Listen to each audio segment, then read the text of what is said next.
Hey everybody, welcome back to another episode of All Things Dog Podcast with FlatTop K9. I'm your host, Tim Russell.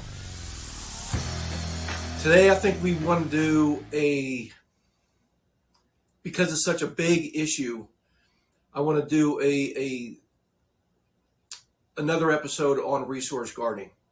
Okay, this is going to be like a series, I guess, and hopefully we can wind this up. But before I get into it, I want to mention that my podcast can be heard on Apple, Spotify, Audible, Amazon Music, and Podbean. And it's also, the video version is on YouTube. Okay. So please subscribe, share, tell your friends, pass the word. We're definitely getting some followers out there in podcast land, which that's pretty exciting. So last week I mentioned about a giveaway. Let me get this up right here. The question was that if you could tell me how I got my business name, I was going to send out a FlatTop K9 bracelet and a sticker. So the winner is Barbara Perry. Congratulations, Barbara. Thank you for listening.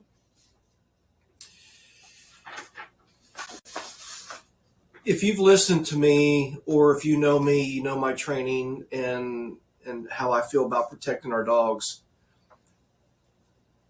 You know that I really believe in only one product, and I use it for my own dogs.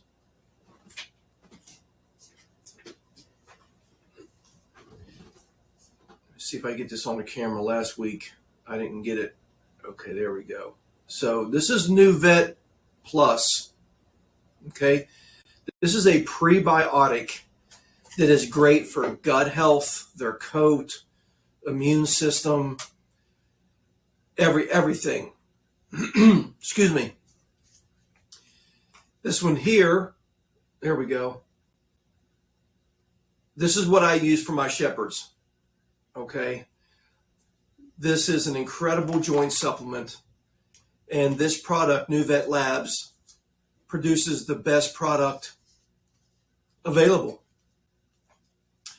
And so, excuse me, I've had a scratchy throat, so hopefully I can get through this. The way the product is made, it's cold process instead of like heat, which most of the products are heat processed. It has only the top of the line human grade ingredients that go into it, so it's easier for the dog to digest. It's an incredible product. Okay, so you can go to my website, flattopk9.com, under health and nutrition, and all the information is there. I encourage everybody to research it yourself. If you decide to do auto ship, you can save 15%. And there's a money back guarantee. Research it. It's the number one product. You cannot buy it off a shelf. You can only get it through a distributor like myself. Give it a try, but be proactive with your dogs. Okay. If you have a German Shepherd, any of these large breeds, Corso, Dobermans, all these big breeds, even Doodles, their joints need to be protected. And Shepherds have a lot of gut issues. And a lot of dogs do. I see a lot of dogs that come through my doors that they're on, I'm going to tell you, 99% of the dogs that come to me for training that are on Purina have issues. We get them off the Purina, and they do great. They get more energy. Their stool has firmed up. It's not like soft serve anymore from McDonald's. So if you have it and if you use it with your dog, if your dog is doing great, then that's fine. But I see a lot of dogs that have issues on the Purina. So I went to a lady's house to evaluate a dog one day, and she was on Purina. And she said that she was still having to give the dog a supplement just so his stool would be somewhat normal. And I said, let's get him off the Purina. Let's get him on this prebiotic. And I told her what food that I recommended for his age. And she did, and she got a hold of me, and she goes, wow, what a difference. So, anyways, go to my website, FlatTopK9.com, health and nutrition. All the information is there. You can research it yourself, which I encourage you to do. Okay? All right, now let's get into it. Excuse me. So, I have some topics here I want to go over. Resource guarding is one of the most common issues that a lot of owners deal with dogs. It can come from a lot of different things. A lot of times it can actually be created by the owners in a home. So you hear a lot of people say, oh, when you get your dog, take the bowl and stick your hand in a bowl, and do all those things. And sometimes, yeah, but then sometimes it can go the other direction. You can actually create the resource guarding because the dog will be like, leave me alone, let me eat. Okay, so you got to be careful with that. There was a lady the other day that gave advice in a group that I was looking at, and she told somebody had a Belgian Malinois that was extremely food aggressive. And this lady gave advice and said, every time you feed him, put your hand in a bowl. Now that's stupid advice. You already have a food aggressive dog and you're telling somebody to put their hand in the bowl. I told the person, I said, you should never give advice, ever, because you're going to get this person bit. Okay, so that's resource guarding, which is also, again, the topic of today. So I'm going to actually title this video, Resource Guarding Part 2, I guess. How about that? Okay, so I received a call about a mini Aussie. Okay, so Australian Shepherd, a lot of people want to get these designer dogs or make these designer dogs. So they start jacking up the genetics and the breeding and everything like that to get these designer dogs.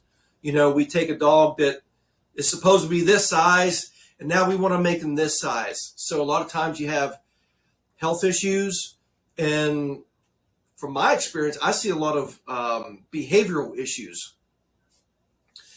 So even though they're cute, they're pretty, sometimes when somebody calls me and they say, hey, I have a mini Aussie, or I have this, and I'm just like, you got behavioral issues, don't you? And they're like, yeah. So I received a call from a lady, and she said, I have a mini Aussie. There's 3 of us in the home, me and my husband and my mother, my elderly mother, who is 80 years old. And she said, we have already been through two or three trainers, I think. And she said, you're my last hope. So the pressure's on, right? So I go to the house, and as soon as I go into the home, well, first off, I always have people meet me outside. And so I had her meet me outside, and right away you could see it in the dog's eyes, and the body was real tense. And just in the way they were handling the dog, or the lack of the way they were handling the dog was just like barking at me and growling and snarling at me and everything, And so I asked them to walk their dog down the driveway, and they couldn't do it. The dog was just all over the place. So I said, let me see the dog. So I took the dog, and the dog was just trying to get away from me, fear-based, and I'm just trying to walk the dog. So I'm just pretty much standing there at this point and letting the dog just kind of like flip out. After a couple minutes, the dog is, doing this number, looking up at me, and it's mainly out of fear because the dog's really uncomfortable. And so I walked back and I handed the leash to the owner, and I said, let's go inside. So we went inside, and then the mother, the 80-year-old mother, this is pretty much her dog. Okay. She shows me her arms, and it was awful. I mean, she's got all these bite marks and these bruises, and there's fresh bite marks and everything all over her arms from this dog. And so I'm talking to him for quite a while in the kitchen, and the daughter is telling me that she cannot even walk up to her mother and show her a text message or a picture in the phone because the dog will try to attack her. But yet, if the mother, the elderly woman, if she tries to do anything when the dog doesn't want to do it, the dog will absolutely 100% bite her. Okay? So it's like the dog, I'm going to be your buddy when I get what I want. But when I don't want to do anything else, I'm not your buddy. I'm going to bite you. So the dog will literally, I've seen it, the dog would bite her and then run and go claim the couch. And I said, get that dog off the furniture. That dog has no business being on the furniture. When you have a dog that is like this, you can't allow them to claim anything like that. So we talked a little bit more and everything. I told him where we needed to go with it. And I said there's zero leadership in the home. If you guys have heard me talk before, leadership is everything. Relationship equals leadership equals relationship. So it was a really bad situation. Okay. So they said, okay, we're going to talk it over. We're going to get back with you. So they got a hold of me in a few days, and they said, it's really, really bad. He attacked my mom. And I said, okay, I'll be right over. So when I get there, they have two dogs, by the way. The other one they put up in the back room while I was evaluating the other dog. And when I got to the front door, there you have a glass door, and you can see straight through it all the way through the end of the house. Okay. And so I go up, and I told him, I said, here's what I want to see the dog's reaction when I come to the door. So I rang the doorbell. Next thing, the barking starts. And then I see the daughter and the mother walking down the hall, and this mini Aussie just comes and just charges the door. Both paws, boom, pounding the door, barking. And then she's looking at me, and she's like, do you want me to open the door and let you in? I said, yes. So as soon as she opened up the door, that dog charged me. And when he did that, I walked right into him, and I put him up against the wall. And then he's looking at me, and so I start going after him, not running after him, but I'm using spatial pressure more or less. I'm walking into the dog, and he takes off and he runs to the kitchen. So now we're all into the kitchen, and now the mother is standing there, and the dog is hiding behind the mother. And she shows me her arm where this dog bit her again. And it was still fresh. It was still fresh. And I said, guys, listen, this is serious. Okay. And there's no leadership with this dog. Okay. You're not going to fix this with a purely positive route, and from what I understand, one of the trainers that they had tried to work with was a purely positive trainer here in town. And like most cases with that trainer, everything's a disaster. Okay. So anyways, I said, we got to get serious about this. If we don't, you're going to lose this dog, plain and simple. And as many times as this dog has bitten, they're like, oh, I don't want to put this dog down. And I'm like, you're going to need to if we can't fix this. So I said, here's what we need to do. I said, you told me that you can't even show your mom a picture on your phone. She goes, no. I said, is there a place where we can go, sit down? So we went into this small room,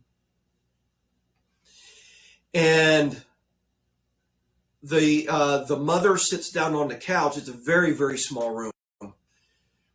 The mother sits down on the couch, and the dog jumps up and pretty much lays on her chest, and the daughter is standing behind me.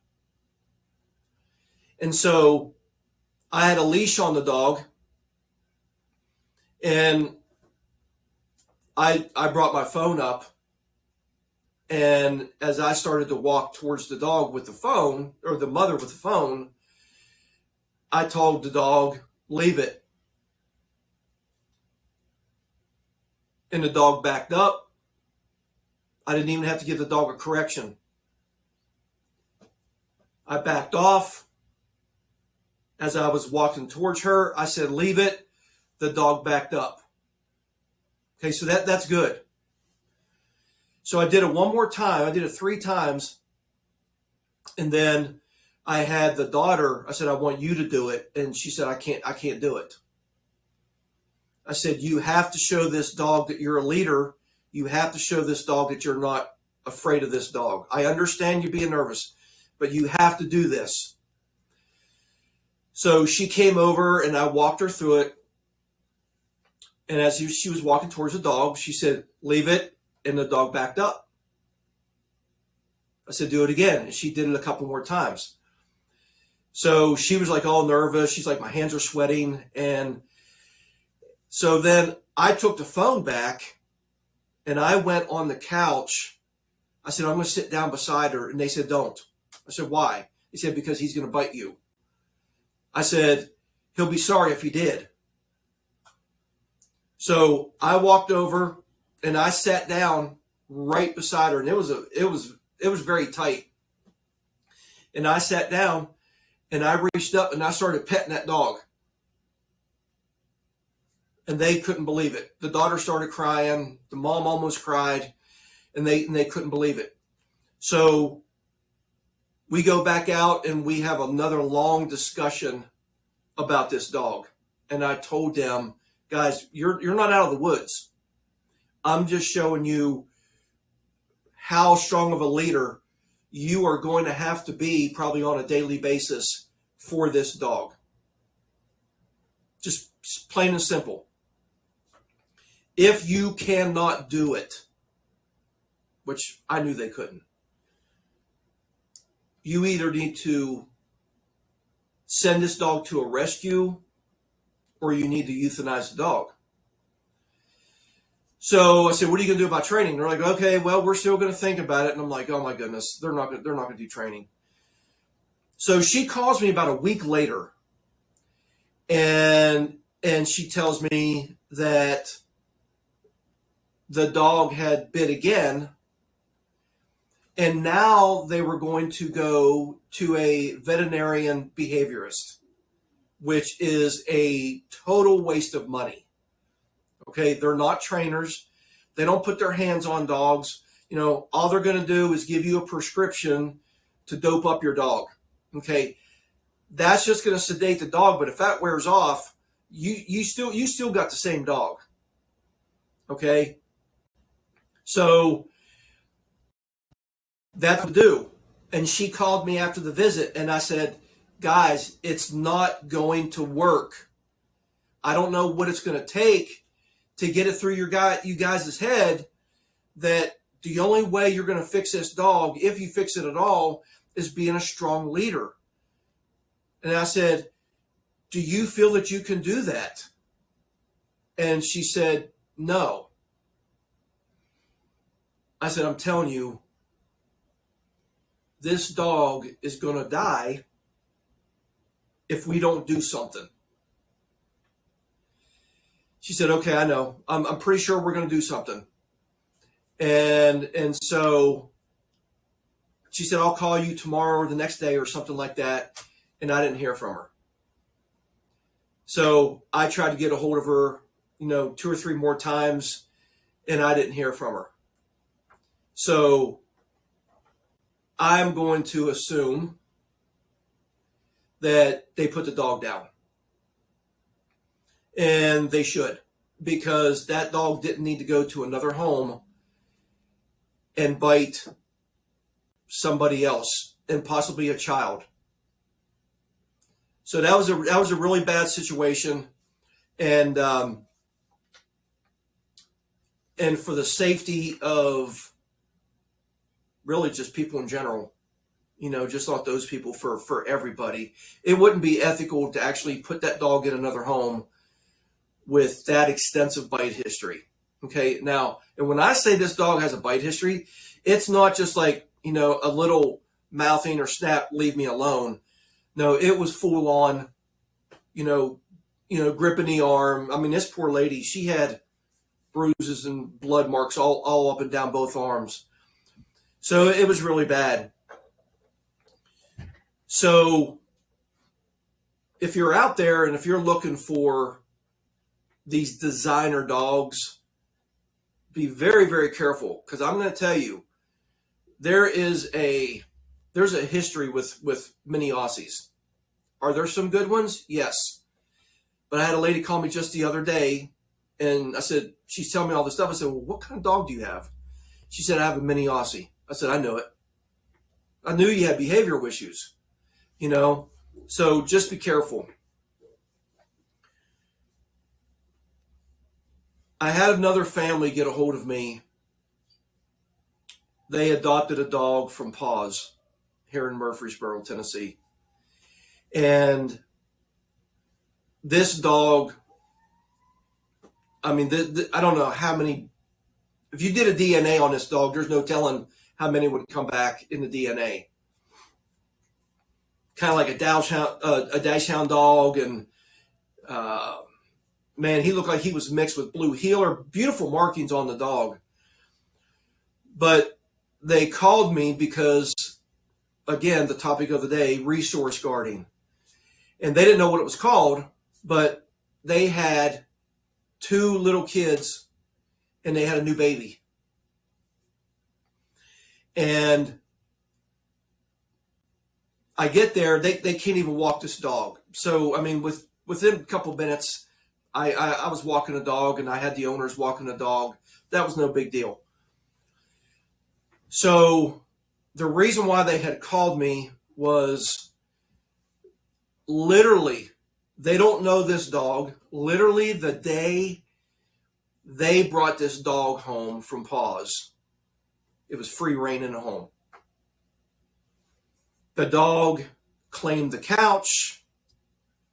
I mean, got the toy, went on the couch, and they let their little boy walk into the dog. And the dog spit the toy out and literally latched on to the boy's bicep. And he did some serious damage to this little boy.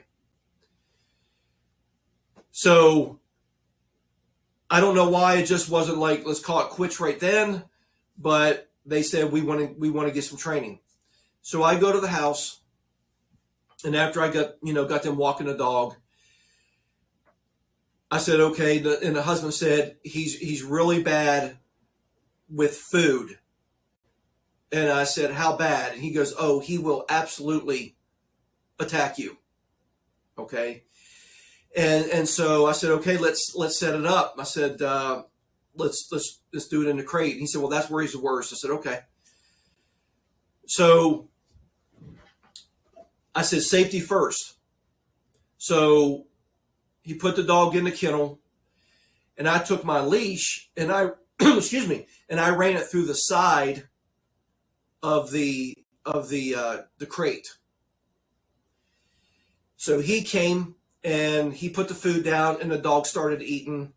And we left the door open, and he stepped back about 5-6 feet, and he started to walk towards the crate. He got a few feet from the crate, And this dog went into attack mode. Okay. And so when he did, I said no, and I popped the leash very, very firmly 3 times through the side of the crate. When I did, he turned and was doing it at me, like trying to get me through the crate. I said, all right, we're going to change things up. So I dropped the leash, and no, I take that back. I pulled the dog out of the crate away from the food. And then I had the husband go get the bowl and give me the food, and I put the dog back in the crate, but now the leash is facing outward towards me. So I have my hand on the leash. I walk in and I put the bowl back down in front of the dog. The dog starts eating. I tell the dog to out. The dog didn't out. I said no, and I popped the leash. And the dog's like, what the heck? So I reached in and I grabbed the bowl and I took the bowl away from him. What I'm trying to achieve in this moment is I'm teaching the dog that that food is mine. I'm just sharing it with you. Okay? So I did it. The 3rd time I did it, I didn't even hold the leash. As I was walking to go get the bowl, I said no, or I'm sorry, I said out. And then he disengaged from the bowl. And so I walked up and I picked up the bowl, and I praised him and said, good boy, that's a good boy. And I put it back down. And I stood there while he finished that bowl. Now, afterwards, I took the dog out of the crate. And then he said he also does it with balls. I'm like, okay. So he went and got the tennis ball. And I repeated the same process with the ball as I did with the food. He was over the ball and everything, and I walked up to him and I said, out. And he looked up with me, and then he disengaged. He turned his head away. Because when I do this, I want the dog to physically disengage and mentally disengage. I just don't want the dog just to stop and still be hovering over the food or the ball or whatever it is, because when you reach, they're in a perfect position to nail you. So you don't want to do that, okay? So I want the dog really to move away. So I said, out, and that's exactly what he did. And I did that a few times, and then boom, I started playing with him with the ball. Okay, and everything was good. So now we are standing there, and I'm talking to them about how serious this is with this dog. And the mom is standing there with a new baby in her arms, scared to death of this dog. Again, the little boy, really bad scars on his forearm. And the dog has got the ball on the floor, and he's laying there chewing the ball. And I'm talking, and it's like the husband starts to ignore me. He decides that he's going to be Mr. Macho and just reach down and grab the ball from the dog. Now, I had already taken my leash off the dog because I was going to be getting ready to leave here shortly. So we have no way to correct the dog if we need to, because we were done. Now the husband decides to get smart, and he leans over. He starts to lean over to go get the ball, and right away, I saw the dog loading. And I said, don't do it. He said, don't do what? I said, don't go for that ball. Why? You did it. Are you kidding me? He didn't listen to me. He got about that far, about 16, 18 inches away from that dog, and that dog about had a hold of his hand.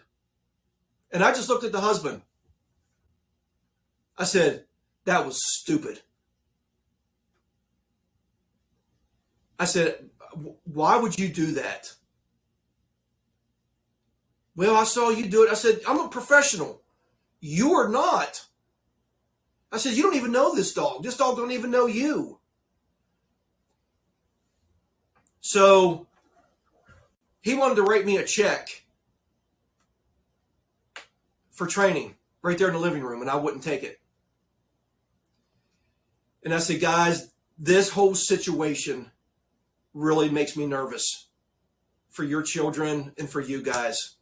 Because I'm going to tell you right now, you guys are not the right family for this dog.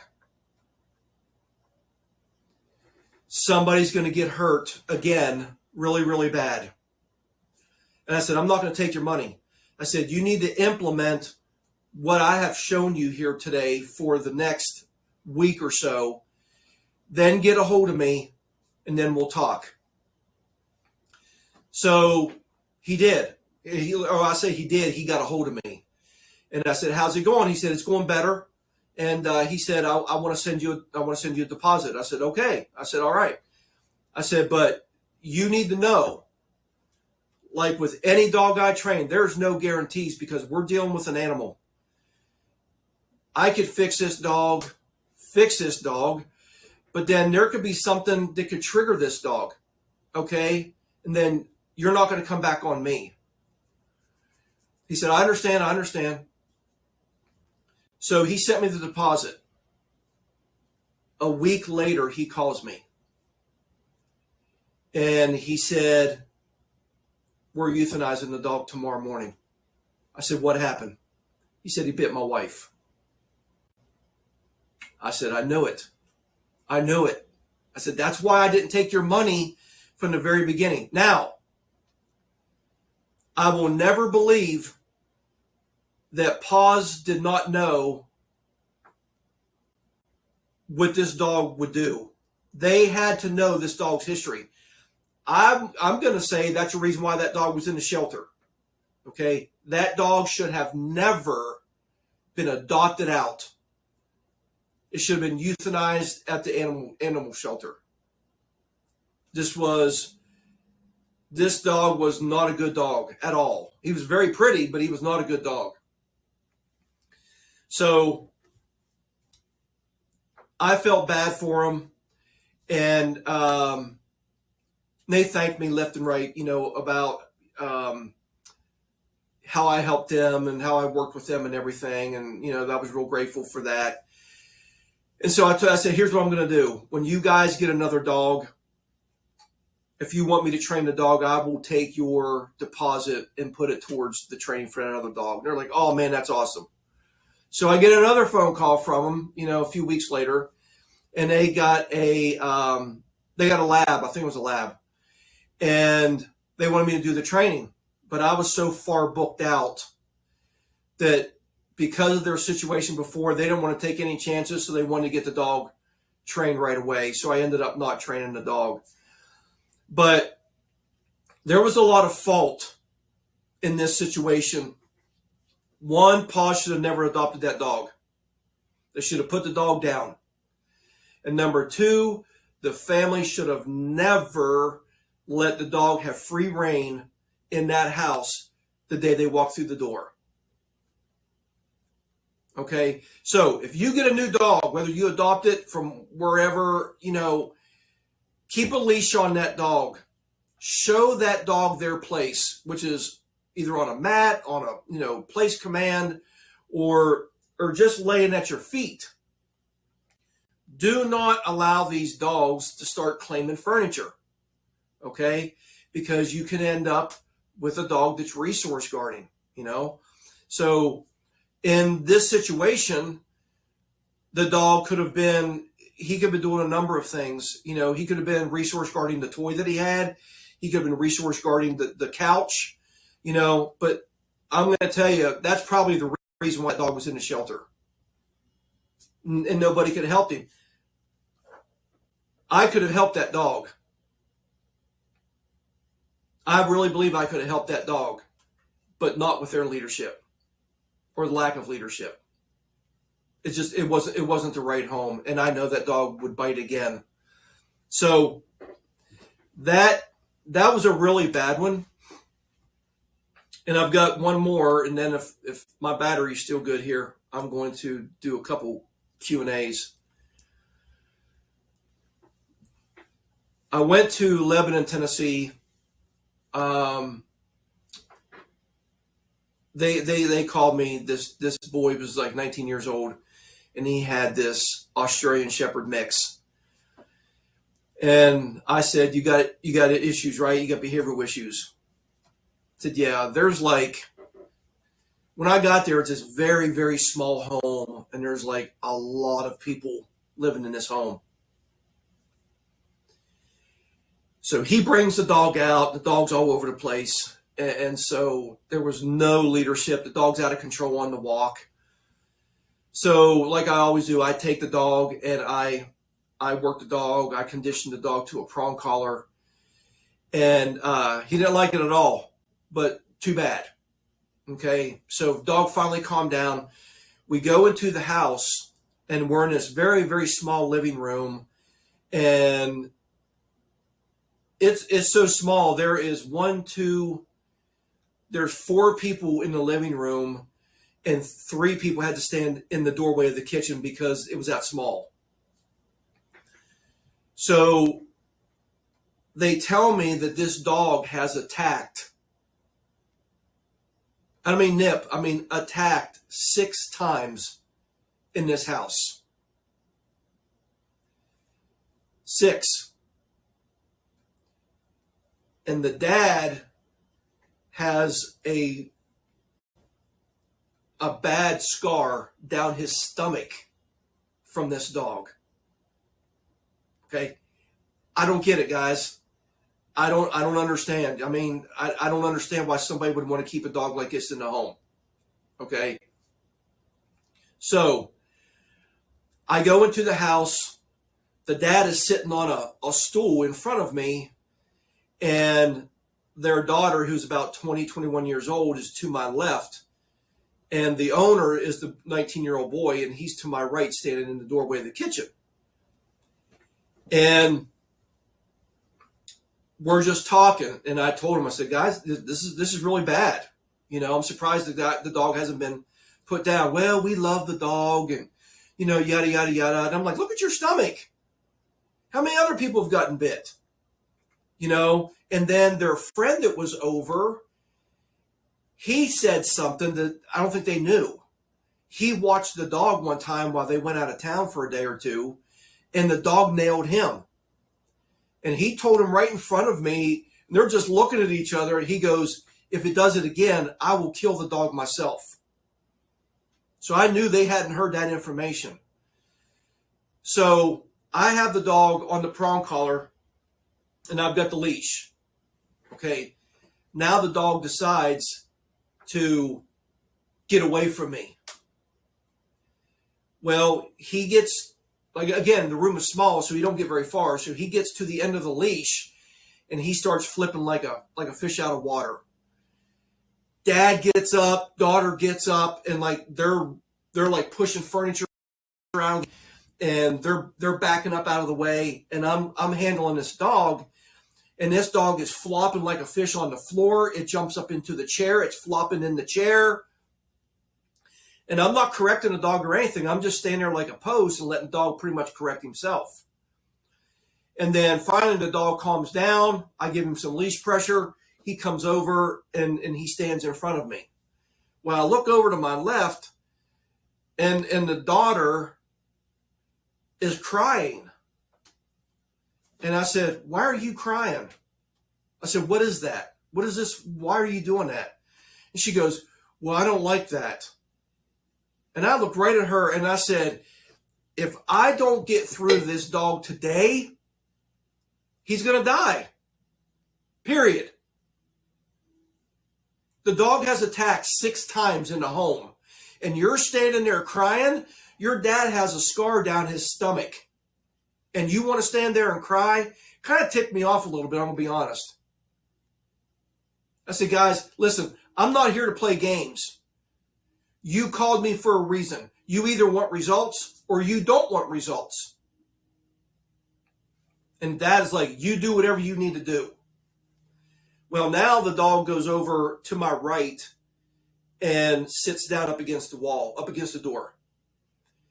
And I continue, and I have the leash, and I continue to stand there. Now, from where I'm standing and from where the dog's owner is standing is probably 6-7 feet.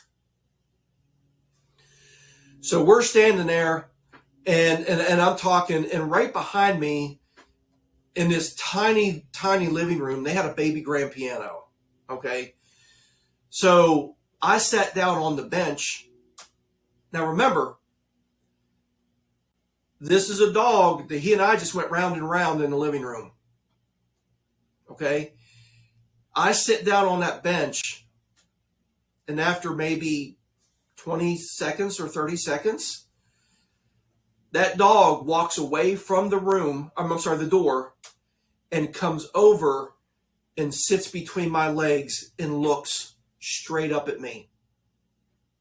And when he did that, that's when I gave him a good boy and I pet him.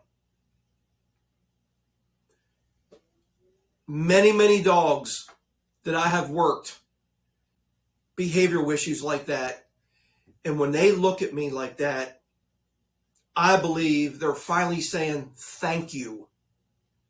That's what I've been looking for the whole time. So I get ready to leave, and I'm still standing there holding the leash, and I'm asking, anybody got any questions? And the dog is still, he's standing right in front of me. The owner of the dog calls his dog. Now the dog is loose leash. No tension, just loose. He calls his dog, and the dog wouldn't go to him. That dog stayed right by me. And so I asked him, I said, all right, guys, why is he not going to the owner? Oh, he's scared you're going to correct him. Oh, he's scared to move. You know, all the wrong answers, you know, but because they don't understand. But all the answers were wrong. Okay. And I told him, I said, no. I said, I'll tell you why. I said, I have shown this dog leadership. I have shown this dog what he has needed and what he's been looking for. And he's not getting it from any of you. Why else would a dog not want to go to his own owner, even after what he and I just went through together? Because I showed him leadership, what true leadership looks like. So I did a follow-up with them, or I tried to do a follow-up with them, and they never responded, you know. So I don't know if the dog attacked again or whatever. But guys, to wrap this up, these dogs are, many of them are dangerous dogs.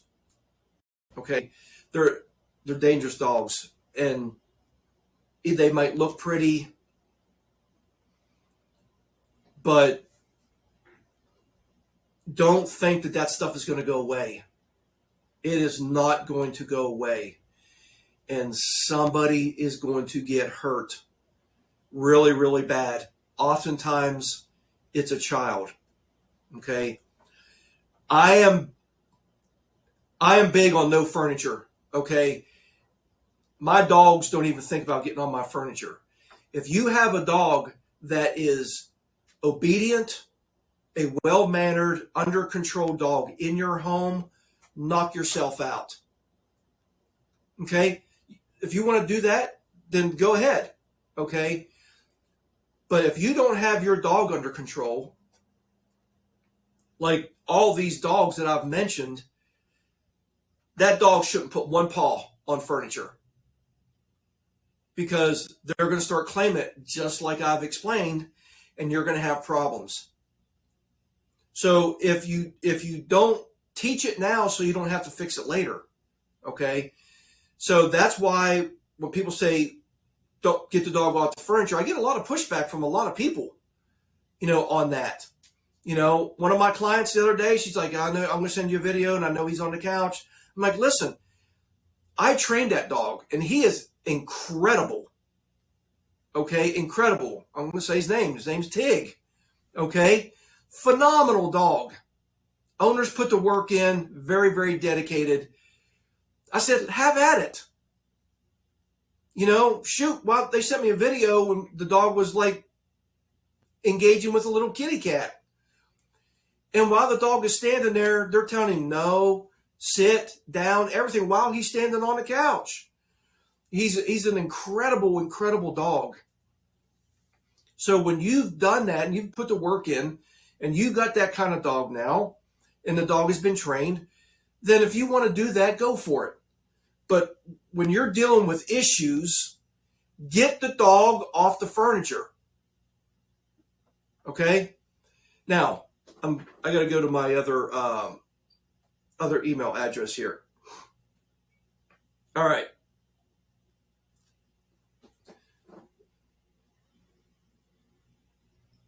Okay, so today I'm gonna do three. One is a German Shepherd. Another one is well, I'll just say when I get there. Okay, so here's somebody that needs some help. Says, I was a vet tech for a few years, so maybe this is just me overthinking, but we have an almost 10-week-old German Shepherd. We take the water bowl away every night at a certain time to limit his intake. However, during the day, I still have to let him out every 15 minutes. If I don't, he pees so much that I have to use a mop to clean it up. He will pee and then just continue peeing as he walks, so it's like a river. I think we've probably all seen that. He has a booster vaccine appointment this week, so I will ask, but I'm curious about diabetes, his kidneys. He is a great puppy, but I cannot get this peeing thing under control. All right, Amanda, this is for you. All right, so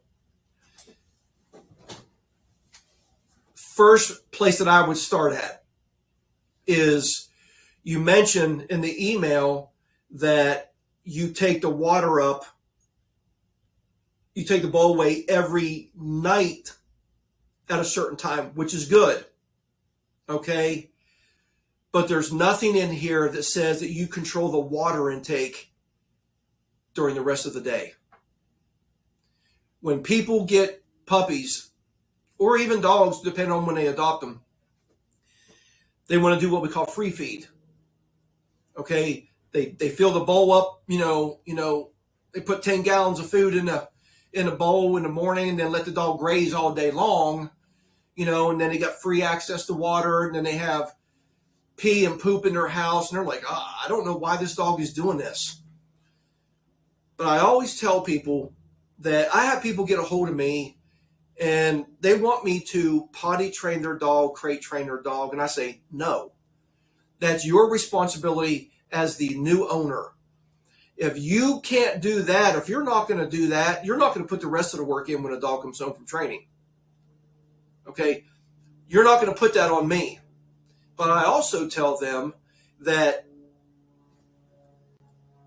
potty training your dog, crate training your dog is a great way to really start building your relationship.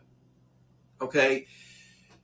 When you feed your dog, I feed 3 Shepherds, 2, 6, and 7, every day, twice a day in their crates.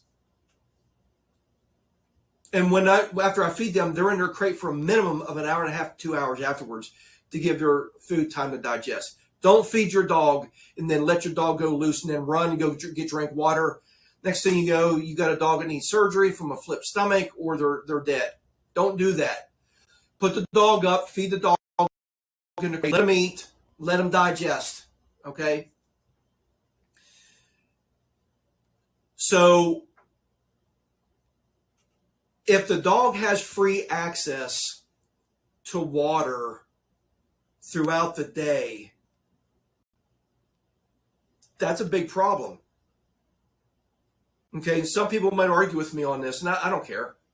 Okay, every dog I've raised, I control. I still control it. There is no water in this house for my dogs. My dogs only get water when they go outside. Then they can drink as much as they want when they go outside. Okay, but from from puppies, I control it. What am I doing when I'm doing that? I'm teaching the dog that I am their lifeline. If you don't feed your dog over a period of time, what will happen to your dog? The dog's going to die, right? So let's teach the dog that you are the lifeline. Even now, when I go in to feed my dogs, sometimes I'll put the food in the crates. I say, wait. And those dogs are standing there or sitting there looking at me to give them the go-ahead that they can eat. Okay? If they have access to food on their own, they don't need me.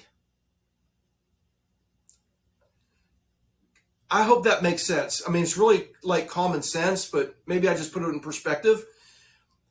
Your dog needs to need you. Okay? So with the food, with the water, teach that dog that you are the lifeline. Now, if you do all that and you're still having issues, then you do need to get the dog vet checked. Okay, make sure he doesn't have a UTI or something. Just make sure you're control the food, control the water. Okay, a lot of times people that free feed, they're lazy. They want to get on their video games or they want to go watch their soap operas or whatever. If you're a stay-at-home person, especially, there's no reason why you can't do that you can't control that. If you have a schedule to where you're gone 10, 12, 14 hours at a day, and I had a call about that not long ago, spouse, both of them, you don't need to have the dog. Rehome the dog. Okay? So, Amanda, control the water. Tell that dog when to drink. And I really think that you're going to have. I think it's going to work out for you. Okay. All right. Here's a doodle.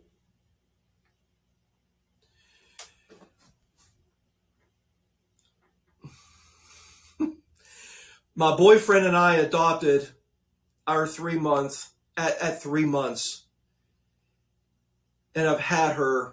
Wait a minute. My boyfriend and I adopted our dog at 3 months and have had her for 3 months. Okay. However, she never seems to want to settle around us as she is a very playful puppy. I want her to sleep in our bed as soon as she can, because I miss having a dog in bed with me to snuggle with. Any advice on how to get her to slowly acclimate to sleeping with us would be greatly appreciated.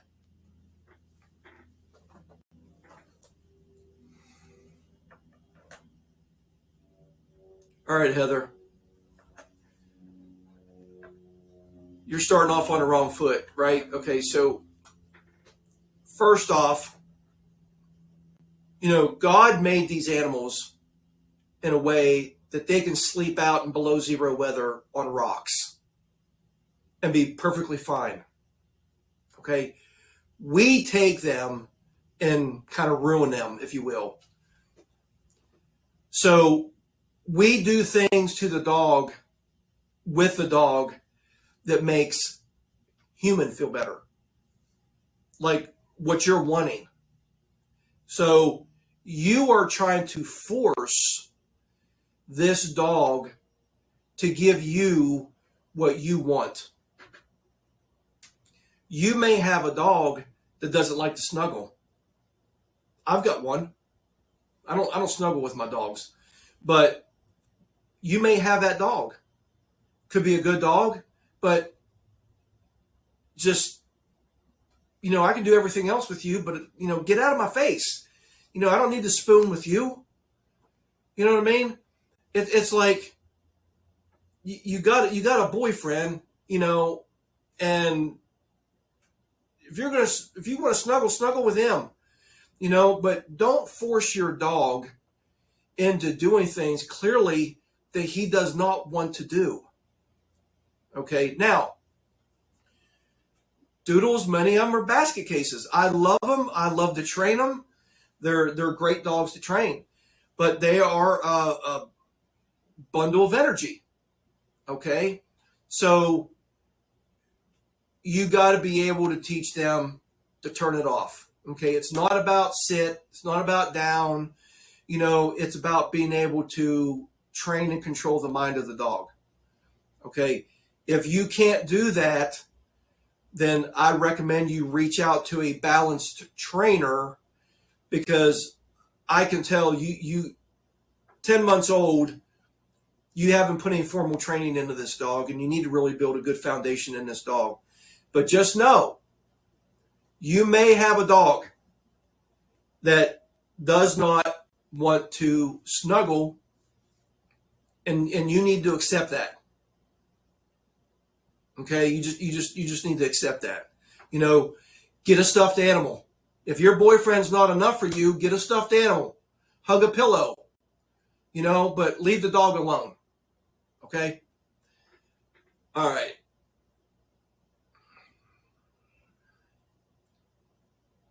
This is a Roddy mix.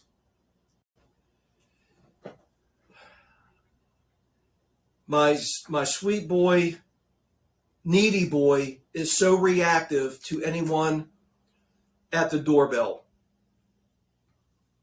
I like that he will bark if he hears something outside, especially when the older kids are home alone. But how do I get him to stop when I invite someone in? He is relentless if I put him outside or in his crate. But I want to be able to get him to be quiet when I tell him. I've tried sign language.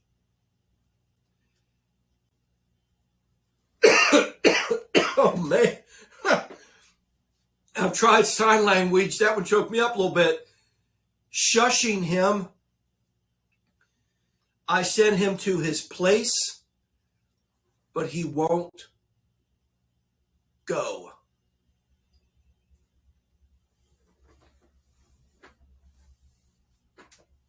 Now, in these last 4 or 5 lines, sums everything up. Okay. I want my dog to bark if that dog picks up on something outside. I want my dogs to alert me. Okay. If I step in and if I tell my dogs that's enough, or stop, or no, whatever I want to use, and if they keep going towards the window or the door, I need to look outside. Okay, and 99.9% of the time I always do that anyways. So you need to look outside and see what's going on. But I want to read this again. Okay, I want him to be able to be quiet when I tell him. I've tried sign language. Okay, I would like to know what sign language you did for that. Did you go like this? Okay, I don't know. Shushing him. Okay. Send him to a place, but he won't go. And he'll just continue to bark. Where's the leadership? right? There's other areas that are broken inside this home other than just this. I promise you. Okay, there's more. You can't have one piece of the puzzle and have the whole picture, right? There's more pieces of the puzzle. That's my phrase, by the way. So I should copyright it, but you're welcome to use it if you want.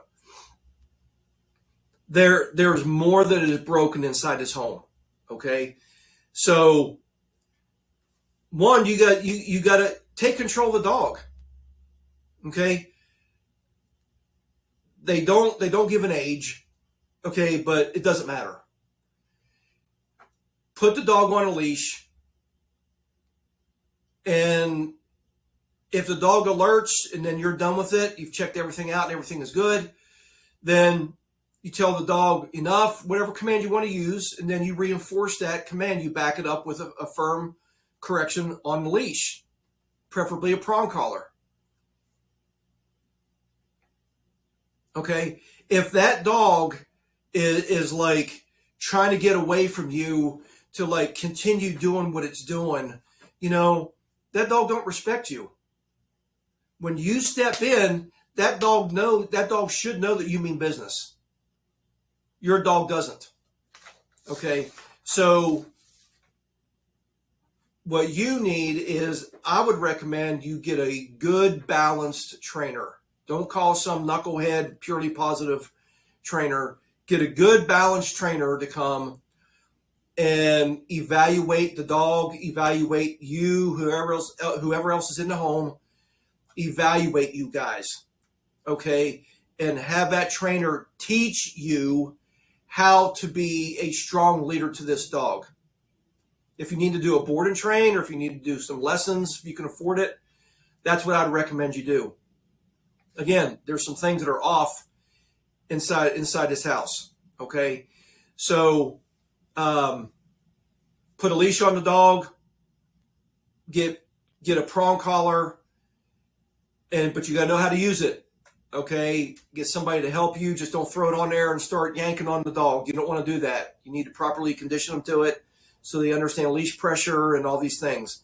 So you want to be fair to the dog. But that's the way I would handle it. If I'm working with a dog, I wish you'd give me the age, but if I'm working with a dog in the home, I always got a leash on them, because I need to be able to communicate with that dog through the leash until I have the dog under verbal control.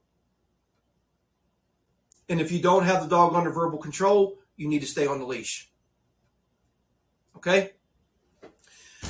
All right, guys, that was a lot. Okay, so, hey, please tell your friends about the podcast. I had some people get a hold of me, and they're like really, really excited, about the podcast. And I'm getting a lot of positive feedback. And, so I really appreciate it. I upload every weekend. I am learning that sometimes these platforms that I've mentioned that the podcast is on, sometimes it could take up a couple days, for my podcast host to connect with the other platforms. So if you don't see it on one of these platforms that I've mentioned, again, it's Apple, Spotify, Audible, Amazon Music, and Podbean. If you don't see it like after a couple days, then send me an email at FlatTop K9 at gmail.com. But I'm always messaging my host, because I've had some issues, and everything. This is probably going to be the backdrop, because I'm still having issues with Wi-Fi out in my training building, but I like it here. I got a German Shepherd coming soon, so who knows? You may hear some barks in the background. I don't know. But listen, guys, I hope you have a good weekend. Thank you all for your support, and I'll see you next week.